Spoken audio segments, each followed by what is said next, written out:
deal analysis. How much cash flow do I want per deal?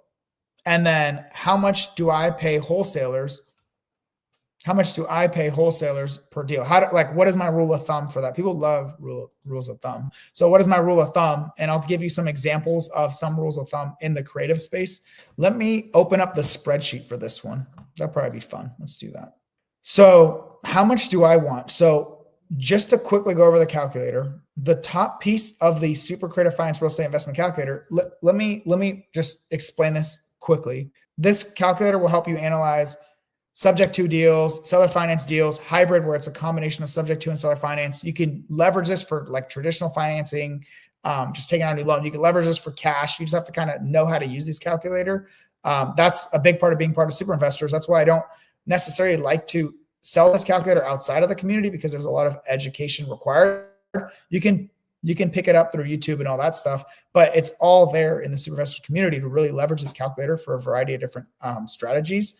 But so the top is really the long-term rental and then the acquisition stuff. So like the debt information, entry cost for the property, basic property info, long-term rental income, expense on the property. So this is your debts up here, taxes, insurance, if there's any property mortgage insurance or any other principal interest loans that you're paying. There's an HOA there. And then utilities, utility costs and expenses, property management. All this stuff is for your long-term property management, vacancy, maintenance, and capital expenditures. Yeah, is that 10% we were talking about. And then some more stuff for creative financing. So if there's a balloon, sub-2 loan, like you got to recreate the original sub-2 loan, all that good stuff.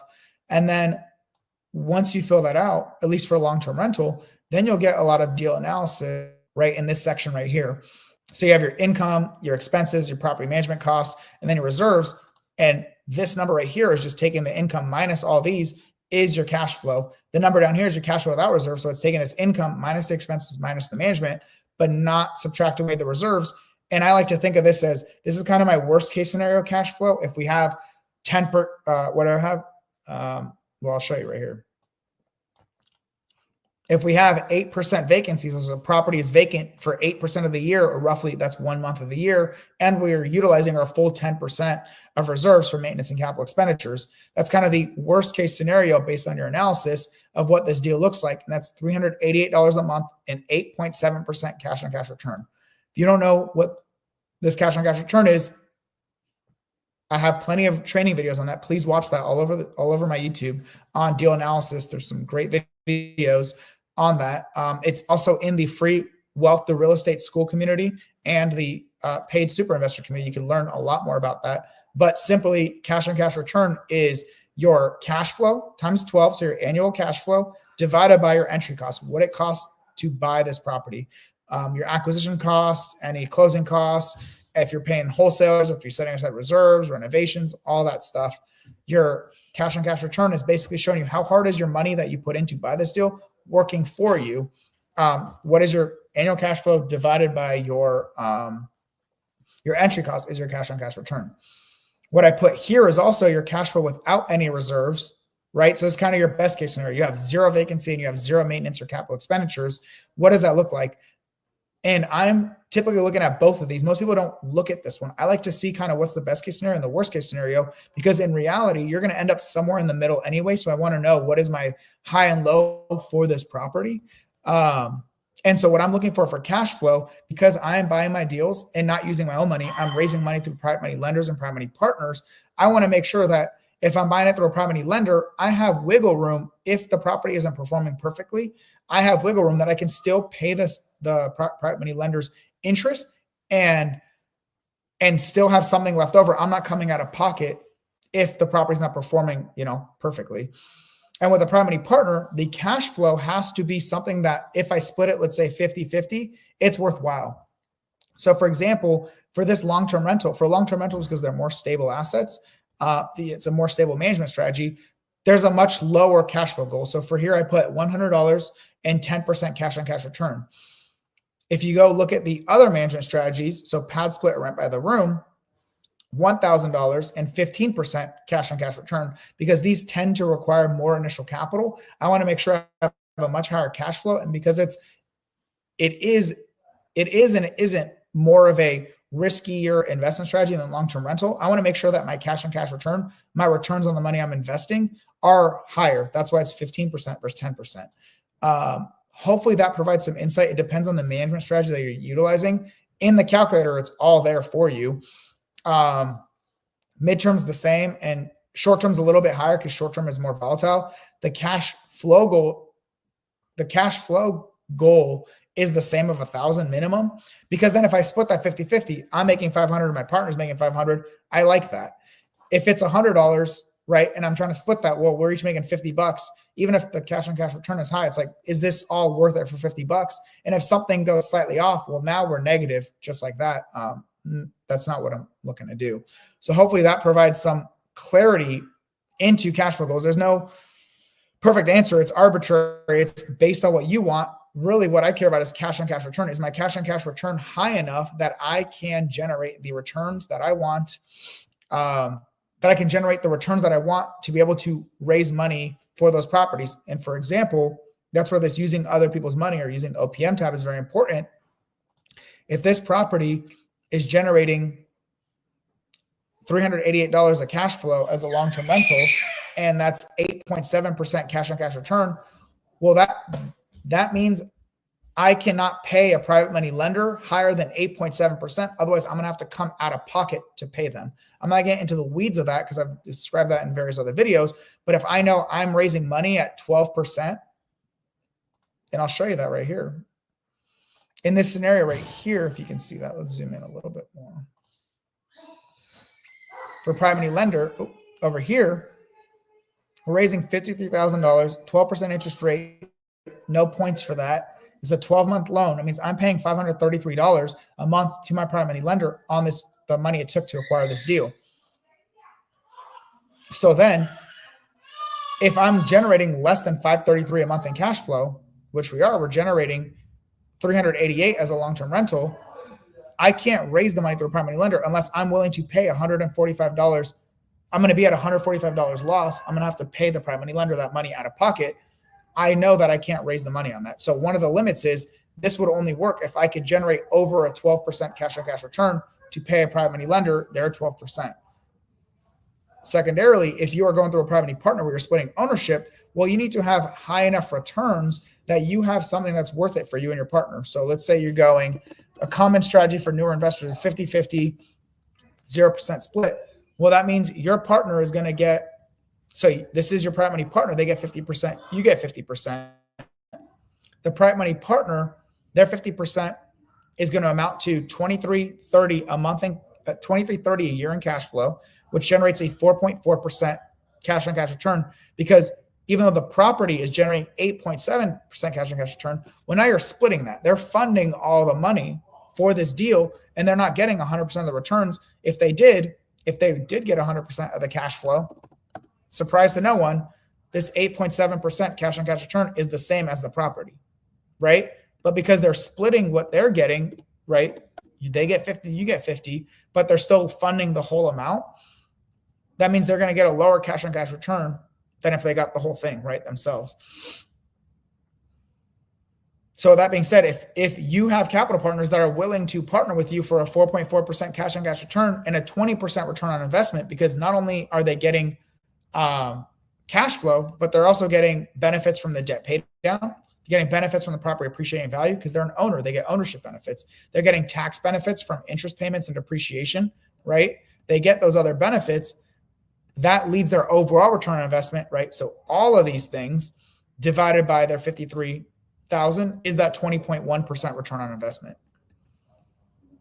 So if you have capital partners, private money partners that are willing to partner with you at these returns, then awesome. That means you can buy this specific long-term rental at an 8.7% cash on cash return.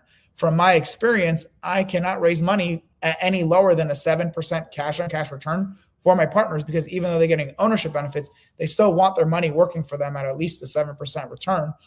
So what you can do is give them more of the cash flow by giving them a higher percentage of the cash flow or ownership, or giving them a preferred return. Let's say the first 3% of cash flow is all going 3% of cash flow based on this $53,000. So, well, that's this $1,600. That's just this 3% times this. right? So you'll see that here, that 3% times is 53,327. They're getting that before any cash flow is split 50-50. That juices up their cash on cash return, and it's still not at 7%. So maybe you have to go to 5%. So it's like 5.5% would get you over 7%. So that would be a way to make it work. But the best thing to do is just find a deal that's generating much higher returns or implement a different management strategy. So we were looking at the pad split. In this fake scenario, right, it's 25%, 1882. So if you change this to a pad split, well, now they're getting 15.3% or 24.7% return on investment. So maybe you don't need a preferred return. And maybe in this scenario, you only have to give up 40% ownership, right? So now they're getting a 10% cash on cash and a 17.5% return on investment. For me, because I have capital partners that are willing to partner at around 7 to 8% cash on cash return, maybe it's a 30% split, and they're still getting the returns that they're looking for. We're still getting a great deal, but we're just making more money on this property, and there's more money to be spread between our partners. That is why I primarily don't do long-term rentals anymore, only because there just is not enough cash flow. There's not a high enough cash on cash return, nor is there good enough cash flow on a long-term rental to then also raise money for that. If you're buying properties and using your own money, it might make sense for you. If you're using other people's money, well, the property has to generate enough returns that when you split that or you pay a private money lender, you're still left with positive cash flow after paying a private money lender, or you're generating enough returns that it makes sense for your partner and for you, because you're putting no money into this deal. Your returns are infinite. So hopefully that adds some clarity. You can use rules of thumb. That's the whole point of the calculator. These are rules of thumb for you. $100 and 10% for long-term. Some people will say 12%. Some people will say 8%. It doesn't, whatever your rules are, 110 for long-term. And then in here, I have 1,000 for all advanced management strategies, and then 15% for midterm and pad split or rent by the room, because I think those are more stable than a short-term rental, which is much more volatile. So I want a higher return if I'm going to do a short-term rental, even though the cash flow is the same, but I want a higher cash on cash return on that. Hopefully that provides a lot of clarity into how much cash flow do you want per deal. It really depends on the management strategy and how much is it going to cost you. If you're using your own money, it's your own money, right? So you determine that, but how much is it going to cost you if you're raising money from other people, so that you can make sure to pay them and not be at a loss, or that there's enough. That's why people have a really hard time raising money on deals. Their returns suck for their partners. So it's like, why would they choose to partner with you? And there's plenty of other things they can do that will generate them higher returns. So how much do I pay wholesalers? So kind of a funny question. I pay wholesalers what they're asking for, unless the deal doesn't make sense for that. And let me just expand. Let's get right back to the calculator. This is a perfect. So on this deal, if I'm paying a wholesaler $10,000, and so we're going to look at this whole deal. So this is a $240,000 purchase price. Let's make sure you can see. Yep. $240,000 purchase price to buy this. I'm buying a $240,000 property. I'm paying a 10% down payment. I'm giving the seller $24,000. They have a $185,581 loan that I am taking over subject to. So I'm buying their property subject to their existing loan. I'm taking over the responsibility of payments for their loan. The loan stays in their name, but I am the one making payments on that loan. So the monthly mortgage payment is my responsibility, that amount. I'm taking over that monthly payment amount right here on their loan. And the amount, the loan amount in total, I'm taking over that. So it's like this 240,000 minus the 24,000 down payment, right? And this down payment is part of the entry cost. You're paying them $24,000 up front right here, minus the sub 2 loan that you're taking over. There's $30,419 left over that is seller finance in this scenario. If this was zero, that means you'd also have to pay $24,000 plus $30,419. So $54,419. You'd have to pay them that amount up front, but they're allowing you to buy the property with a 10% down payment, $24,000 down, and then finance this $30,000 at 6% interest rate for the next 30 years. So just to kind of paint the picture on this property, what matters for the entry cost is going to be, and I'll explain why this matters overall right now. The seller finance you're paying the down payment, the cash to seller is $24,000. If they owed money, if they had liens or they were behind on payments, you'd have arrears or liens. If there's an agent involved, you have to pay the agent. If you're going to set money aside for renovations and furnishing the property, that's here. This is just a long-term rental right now, right? So it doesn't matter for this scenario. Just $1,000 is the basic, just to do minor drywall and paint and clean, very minor work. There's closing costs. If there's any other costs, so for me, I pay for all these things, then I get refunded by my capital partners at closing. But for transaction coordinator, for forming the LLC, for conducting the inspection, and then let's skip this on if we'll get back to it. And then reserves you're setting aside for the property, plus what you're paying the wholesaler, the assignment fee to the wholesaler, that's what accounts for your entry cost, right? So if this property is generating 8.7% cash on cash return, that means my $388 of cash flow a month, or $46.61 annually, divided by this entry cost of $53,327 is 8.7%. If I know that I need my property to generate at least 10% cash on cash return, otherwise I can't buy it, you only have two options to do so. You either, right, the equation for cash on cash return is annual cash flow divided by entry cost. You can either increase your cash flow by either increasing your income or decreasing your expenses, because cash flow is just income minus expenses minus reserves, right? Right here, income minus expenses, which property management is an expense as well, minus your reserves. You're not going to just say, oh, I'm going to have less reserves. That's ridiculous. Your management's fairly fixed. So your expenses, and most of your expenses are fixed. The only thing you can really negotiate is the seller finance piece. We're not like, if you drop this so one of the things you could do, let's just show you. If we're able to negotiate this to 3% instead, this is a small loan amount, so it's not gonna make much of a difference, but it goes from 182, right? Your seller finance payment, $30,000, $419 at 6%. Interest rate over 30 years is $182 a month payments. If you drop that to 3%, it's $128 a month. That saves you, what is that? Roughly 60, 50 something, 55, 60 bucks a month. Let's see what that does. Actually, I did not know this. That will get you 10% cash on cash return. Actually, this is rounded. That's why it says no deal still. Let's see. Let's roll it. So it's 9.99%. That's one way you can do it, right? You lower your expense. The only one you really have control over is lowering your monthly interest payment on the seller finance piece. So if we go to 2% or 2.5%, that'll get you that 10.18%. And that's what this calculator automatically does for you as well. So if we put this back to 6%,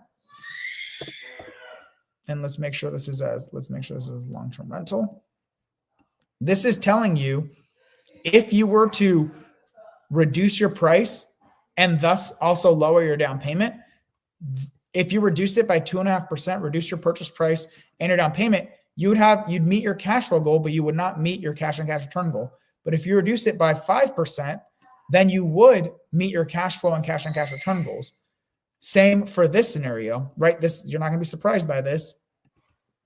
It's quite literally telling you, if you took your seller finance and went from 6% down to 2.5%, that is when you will have cash flow and cash return. You'll meet that goal, right? We saw at 3%, it did not hit your cash on cash return goal. It was close at 9.9%, 9.99%. So it's just a rounding, just it rounds up to 10, but you'd have to get to 2.5%.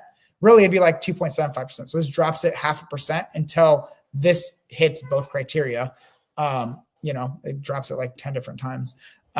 This would tell you exactly what we just kind of figured out together, that at 2.5% seller finance interest rate, you will hit your cash flow and cash on cash return goals. So that's one way to do it. That's the first thing I would try to do, is negotiate. Instead of worrying about like, how much do I pay a wholesaler? I try to say, is there a way that I can restructure this deal to hit my cash flow and cash on cash return goals with what the existing structure of the deal is? But we're going to have to drop this from 6% to 2.5% to make that work, right? The other avenue,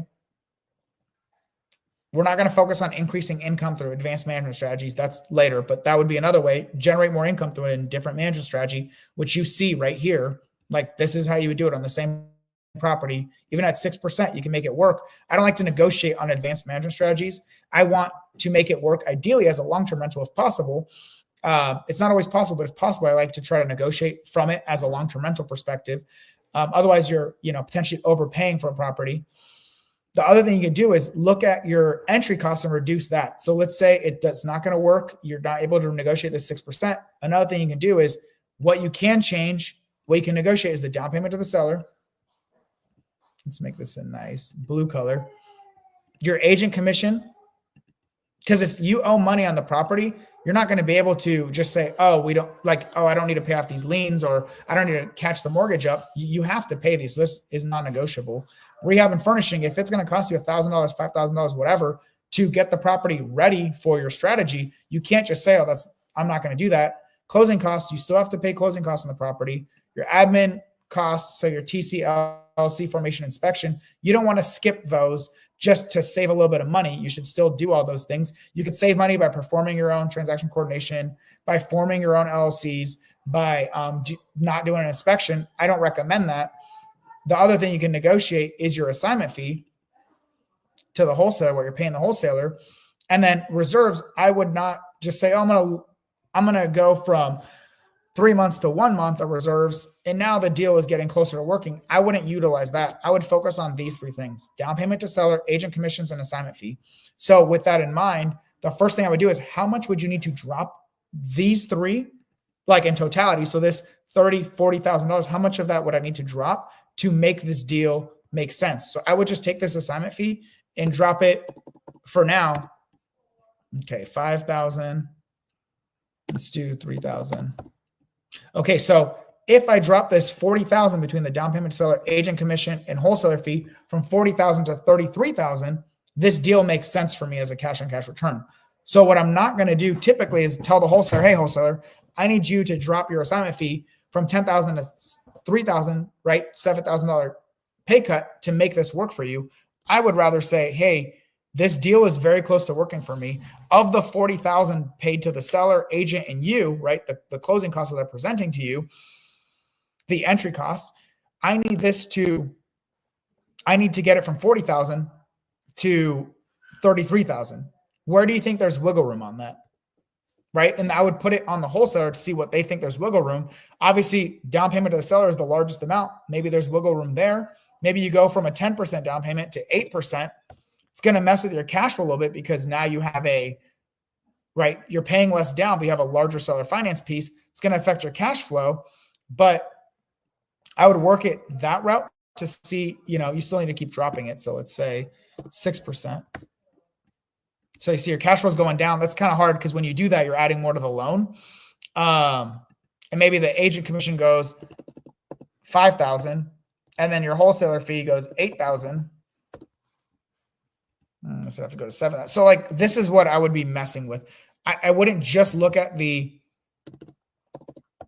wholesaler's assignment fee and say, okay, that's the only thing, that the only way I can drop it is the assignment fee. Well, you guys can renegotiate the deal and ask for less from the seller and agent commissions, lower agent commission. And maybe it is the wholesaler that has to drop price to make this deal work. Does it mean the wholesaler is going to say yes and they'll do all this and then sell it to you? No, if they have someone who's willing to pay them $10,000 as is, they're not going to do all this work for you for no reason. But you can let them know, hey, these are the numbers that work for me to allow me to get the returns that I need to move forward with this deal. And understanding really the agent commissions and the assignment fee, which is what is really negotiable. And then any seller finance component. Let's say you combine this with also negotiating that's to 4%. This is what we're focused on. How do we drive this cash on cash return? By minimizing expenses that we can't actually control. You can't change the sub 2 loan amount or the monthly payments on that. When they bought it and they had a 3% interest rate, you can't change that loan. You're taking that over. You can only control this seller finance component where you're negotiating with the seller, the money you're giving to the seller, the agent, and the assignment fee. Doesn't mean anyone has to negotiate with you, but it just means that those are possibilities for you to negotiate. Sometimes what I'll do then is I'll if I'm asking them to reduce the interest rate or the seller asks them to reduce the down payment, I'll maybe add a little bit of extra money on the purchase price, but still only pay them that, let's say $14,000, $15,000, and that's a way to negotiate. It's a little give and take. It's like, hey, I know I'm asking you to take, instead of 24,000 originally, 15,000, and go from 6% to 4%, but I'm going to add an extra $10,000 of the purchase price, which is what I will pay you out over the seller finance. Over the seller finance loan, I'll be paying you out $10,000 more at 4% interest than I would have otherwise. So it's just a give and take between those two. Hopefully that adds a little bit of clarity. Like, how much cash flow do I want per deal? It depends on the management strategy, right? And it depends on if I'm using my own money or other people's money. The calculator provides you that. And then secondarily, how much do I pay wholesalers? Well, I can only pay a wholesaler if the deal makes sense for me. If the seller's not willing to negotiate, the agent's not willing to negotiate, and the wholesaler has no other ways to sell it, and I'm going to be the route for them to, I'm going to be the buyer. Well, they just need to understand that this is the only way that I can make it work. It needs to be at a lower amount. I do it based on the numbers and the cash on cash return. If a wholesale, like, I'm more than happy to pay a wholesaler, whether it's $3,000 or $50,000, right? It depends on the deal. As long as the returns are there, the better the deal, the more the wholesaler gets. That's really how it works. So the better they structure the deal, the better the returns that they get. So I have no problem paying wholesalers. The average goes around $10,000 per deal. If it's a non-cash flowing, especially negative equity deal, it's closer to 5,000, but you can see plenty at 15,000, 20,000. People can list whatever they want for the wholesale fee. For me, it's based on the numbers. So I don't mind paying whatever their wholesaler assignment fee is, as long as the deal makes financial sense. A rule of thumb that gets presented quite often is you pay a wholesaler $1,000 assignment fee for every $100 of cash flow as a long-term rental. If that's you, if you're a wholesaler that is willing to do that, for every $100 of cash flow as a long-term rental, you want $1,000. So for a $10,000 assignment fee, I'm going to generate $1,000 as a long-term rental cash flowing. If that is you, reach out to me with those deals. I will buy them from you all day, every day. If you're doing it $100 for $1,000 assignment for every $100 of cash flow as a long-term rental, I'll buy every single one of those deals. Every single one of those deals. You send me those, I'll buy them all day. I have plenty of buyers for you if that's how you're doing it. I think that's a rule of thumb. I think that's unrealistic for a lot of people. I think you can make a lot more than that per $100 of cash flow. But if you are selling those, I will buy those all day from you, all day, every day. I'll do 10 this week with you. But understanding, really, it's based on the numbers for me in particular. And I don't mind paying wholesalers whatever they deserve, whatever they're asking for, as long as the numbers make sense for me. I have no problem paying that.